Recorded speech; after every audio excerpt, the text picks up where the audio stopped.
മല്ലി ഫാമിലി. മല്ലി ഫാമിലിയുടെ ഒരു പുതിയ വ്ലോഗിലേക്ക് ഏവർക്കും സ്വാഗതം.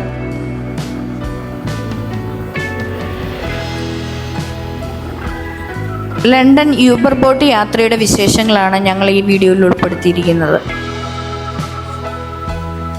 ലണ്ടനിലെ മെർടൈം മ്യൂസിയത്തിന് സമീപമുള്ള കട്ടിഷർക്ക് പയറിൽ നിന്ന് വെസ്റ്റ്മിനിസ്റ്റർ വരെയായിരുന്നു ഞങ്ങളുടെ ഈ യൂബർ ബോട്ട് യാത്ര. തേംസ് നദിയുടെ തീരത്ത് തന്നെ സ്ഥിതി ചെയ്യുന്ന മെരിടൈം മ്യൂസിയം ഒന്ന് ജസ്റ്റ് ഫാസ്റ്റായിട്ട് പോയി കണ്ടതിന് ശേഷം ഉടൻ തന്നെ ഞങ്ങൾ യൂബർ ബോട്ട് സർവീസിന് വേണ്ടിയിട്ട് കട്ടിഷർക്ക് പയറിലേക്ക് പോയി. അവിടുന്ന് പെട്ടെന്ന് തന്നെ ടിക്കറ്റൊക്കെ എടുത്ത് വലിയൊരു ക്യൂ ഉണ്ടായിരുന്നു. അതിന് പിന്നിലായിട്ട് ഞങ്ങൾ സ്ഥാനം ഉറപ്പിച്ചു.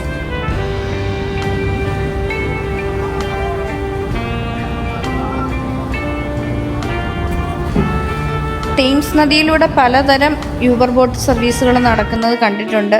അതുകൊണ്ട് തന്നെ വളരെ ത്രില്ലടിച്ചാണ് ഞങ്ങൾ എല്ലാവരും ഇതിനു വേണ്ടി വെയിറ്റ് ചെയ്തത്. യൂബർ ബോട്ട് വന്ന് അത് കരയ്ക്കടുപ്പിക്കുന്നതൊക്കെ ഞങ്ങൾ വളരെയേറെ കൗതുകത്തോടെയാണ് കണ്ടത്. ഇത് കണ്ടപ്പം നാട്ടിലെ ആലപ്പുഴയിലെ ഹൗസ് ബോട്ട് യാത്ര ഞങ്ങളുടെ ഓർമ്മയിലേക്ക് വീണ്ടും വന്നു. അങ്ങനെ ഞങ്ങളുടെ യൂബർ ബോട്ട് യാത്ര ആരംഭിച്ചു. ഏകദേശം 35 മുതൽ 40 മിനിറ്റോളം യാത്രയുണ്ടാകുമെന്ന് നേരത്തെ പറഞ്ഞിരുന്നു. അതുകൊണ്ട് തന്നെ ബോട്ടിൻ്റെ ഇങ്ങേ തലയിലുള്ള ഫസ്റ്റ് സീറ്റിൽ തന്നെ ഞങ്ങൾ നിലയുറപ്പിച്ചു, എല്ലാ കാര്യങ്ങളും കറക്റ്റായിട്ട് കാണുന്നതിന് വേണ്ടിയിട്ട്. വളരെയധികം പ്രത്യേകതകൾ നിറഞ്ഞ ഒരു സ്ഥലമാണ് ഈ കട്ടിഷർക്ക് പയർ.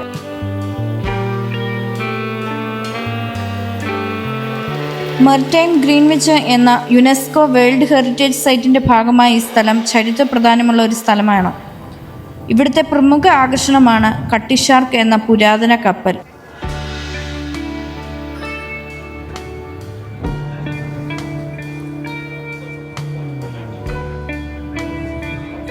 യാത്രയിലുടനീളം യൂബർ ബോട്ട് ഇടയ്ക്കിടയ്ക്ക് സ്റ്റോപ്പുകളിൽ നിർത്തുകയും ആളുകളെ കയറ്റുകയോ ഇറക്കുകയോ ഒക്കെ ചെയ്യുന്നുണ്ടായിരുന്നു.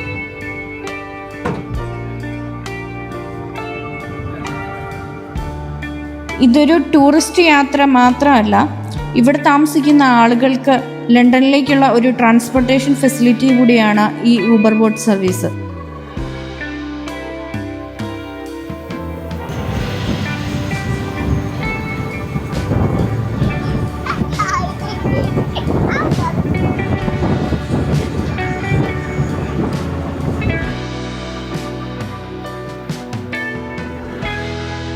നല്ല സ്പീഡിലാണ് ഈ ബോട്ട് പോയിക്കൊണ്ടിരിക്കുന്നത്.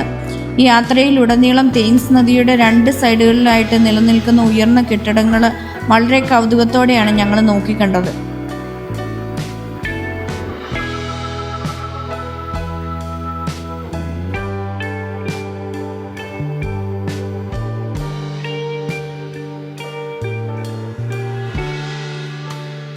യൂബർ ബോട്ട് സർവീസുകൾ മാത്രമല്ല, സ്പീഡ് ബോട്ട് സർവീസുകളും ഈ തേംസ് നദിയിലൂടെയുണ്ട്.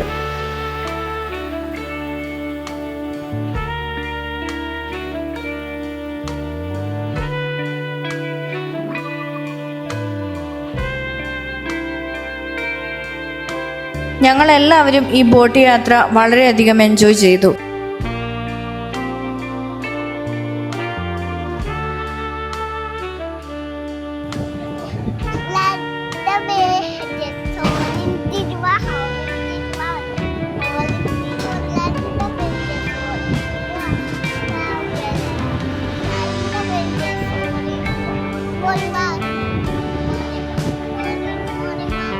ഇതുപോലെയുള്ള പല യൂബർ ബോട്ട് സർവീസുകളും അങ്ങോട്ടും ഇങ്ങോട്ടും യാത്രയിലുടനീളം ഞങ്ങളെ ക്രോസ് ചെയ്തു പോകുന്നുണ്ടായിരുന്നു.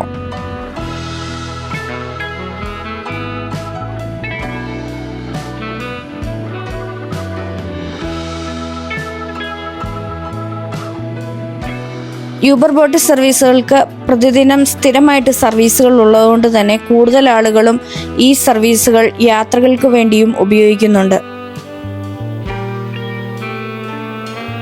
രാവിലെ 6 മുതൽ രാത്രി 11 വരെ ഈ ബോട്ട് സർവീസുകൾ പ്രവർത്തിക്കുന്നു. തിരക്കുള്ള സമയങ്ങളിൽ ഓരോ 10 മുതൽ 15 മിനിറ്റിലും സർവീസ് ലഭ്യമാണ്. ഓരോ സ്റ്റോപ്പിലും ബോട്ട് സർവീസുകളുടെ സമയക്രമം പൊതുവായിട്ട് പ്രസിദ്ധീകരിച്ചിട്ടുണ്ട്.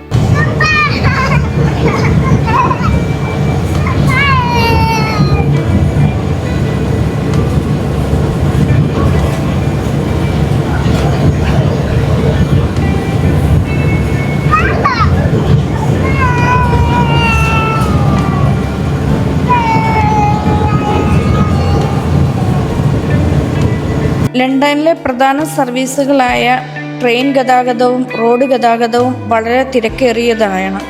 അതുകൊണ്ട് തന്നെ ഈ ഡെയിലി യാത്രയ്ക്ക് വേണ്ടിയിട്ട് ജോലിക്കാർക്ക് ഏറ്റവും പെട്ടെന്ന് തിരക്കൊഴിവാക്കി ഉപയോഗിക്കാൻ പറ്റുന്ന ഒരു യാത്രാ സംവിധാനം കൂടിയാണ് ഈ യൂബർ ബോട്ട് യാത്ര.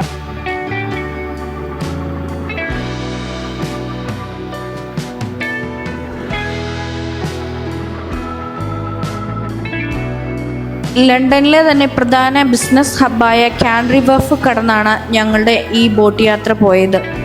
ലണ്ടനിലെ ഏറ്റവും ഉയരമുള്ള കെട്ടിടങ്ങൾ, ജൂബിലി പാർക്ക്, മികച്ച കഫേകളും ഷോപ്പിംഗ് കോംപ്ലക്സുകളും ഒക്കെ ഈ യാത്രയിലുടനീളം രണ്ട് കരയിലുമായിട്ട് കാണാൻ സാധിച്ചു.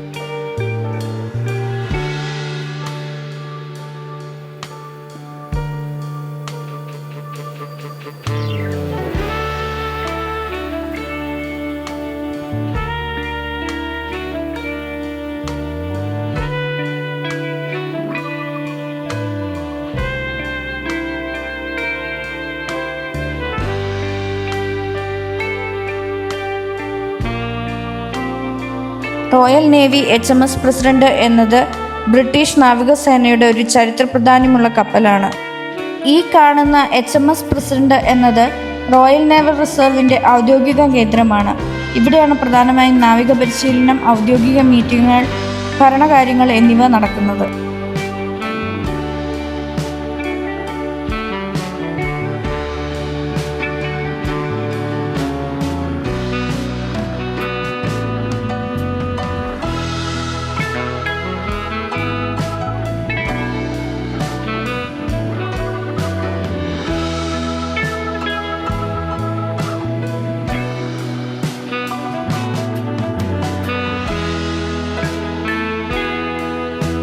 ലണ്ടനിലെ പ്രധാന ആകർഷണമായ ലണ്ടൻ ടവർ ബ്രിഡ്ജിൻ്റെ അടിയിൽ കൂടിയാണ് ഈ യൂബർ ബോട്ട് യാത്ര.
അങ്ങനെ പുറത്തെ കാഴ്ചകൾ കണ്ടുമടുത്തപ്പോൾ അകത്തൊന്നു പോയി നോക്കി.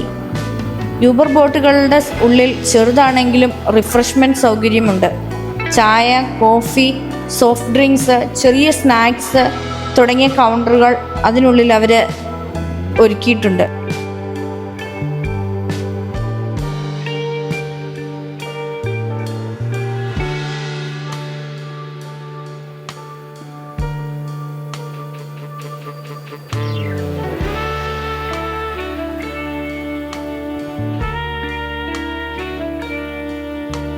ബ്രിട്ടീഷ് റോയൽ നാവികസേനയുടെ പോർക്കപ്പലായ HMS ബെൽഫാസ്റ്റും അവിടെ ഉണ്ടായിരുന്നു.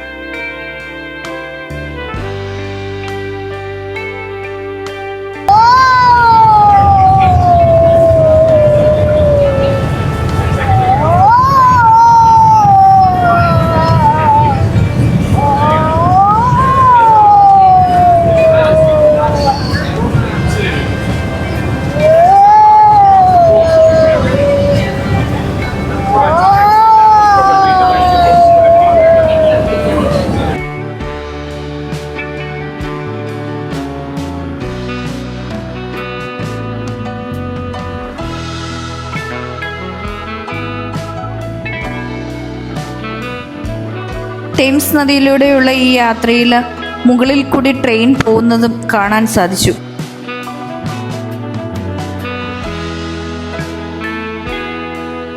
യൂറോപ്പിലെ തന്നെ ഏറ്റവും വലിയ ബിൽഡിംഗ് ആയ ഷാഡ് ഈ യാത്രയുടെ മറ്റൊരു ആകർഷണമാണ്. ടവർ ബ്രിഡ്ജ് മാത്രമല്ല, വേറെ 1-2 ബ്രിഡ്ജുകളിലും കൂടി ക്രോസ് ചെയ്താണ് ഞങ്ങളുടെ ഈ ബോട്ട് യാത്ര മുമ്പോട്ട് നീങ്ങിയത്.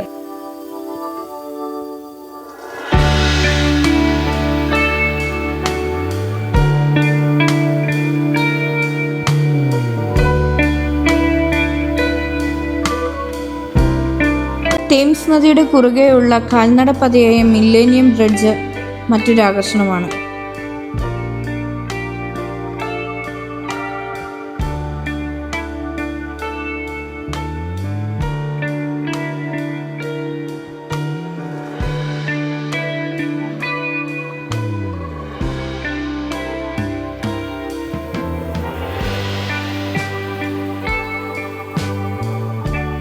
ബ്ലാക്ക് ഫ്രയേഴ്സ് ബ്രിഡ്ജിന് സമീപത്തായിട്ട് സ്ഥിതി ചെയ്യുന്ന യൂബർ ബോട്ടിൻ്റെ സ്റ്റോപ്പാണ് ബ്ലാക്ക് ഫ്രയേഴ്സ് പയർ. ഇവിടുന്ന് വോക്കബിൾ ഡിസ്റ്റൻസ് മാത്രമേ ഉള്ളൂ Millennium Bridge, Shakespeare Globe, Saint Paul's Cathedral എന്നീ ടൂറിസ്റ്റ് ഡെസ്റ്റിനേഷനുകളിലേക്ക്.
അവിടെ നിന്ന് ഞങ്ങളുടെ യാത്ര അടുത്ത ഡെസ്റ്റിനേഷനിലേക്ക് എത്തി. അത് ലണ്ടൻ ഐയുടെ മുമ്പിലായിരുന്നു. വാട്ടർലൂ പയർ എന്നാണ് ഈ സ്റ്റോപ്പിൻ്റെ പേര്. ലണ്ടനിലെ ഏറ്റവും പ്രശസ്തമായ ടൂറിസ്റ്റ് ആകർഷണങ്ങളിലൊന്നാണ് ഈ ലണ്ടൻ ഐ. അങ്ങനെ ഞങ്ങളുടെ ഫൈനൽ ഡെസ്റ്റിനേഷനായ വെസ്റ്റ്മിനിസ്റ്റർ പയറിലെത്തി. വെസ്റ്റ്മിനിസ്റ്റർ പയറിൽ നിന്ന് വോക്കബിൾ ഡിസ്റ്റൻസിൽ തന്നെ ബിഗ് ബെൻ അഥവാ Elizabeth tower, houses of parliament, Westminster Abbey, Westminster Bridge, London Eye എന്നീ സ്ഥലങ്ങളിലെത്താം. അങ്ങനെ ലണ്ടനിലെ യൂബർ ബോട്ട് യാത്രയുടെ വിശേഷങ്ങൾ ഇവിടെ അവസാനിക്കുന്നു. ഈ വീഡിയോ നിങ്ങൾക്ക് ഇഷ്ടമായെങ്കിൽ like, share and subscribe our channel. അപ്പോൾ മറ്റൊരു വീഡിയോയിൽ കാണുന്നത് വരെ ബായ്.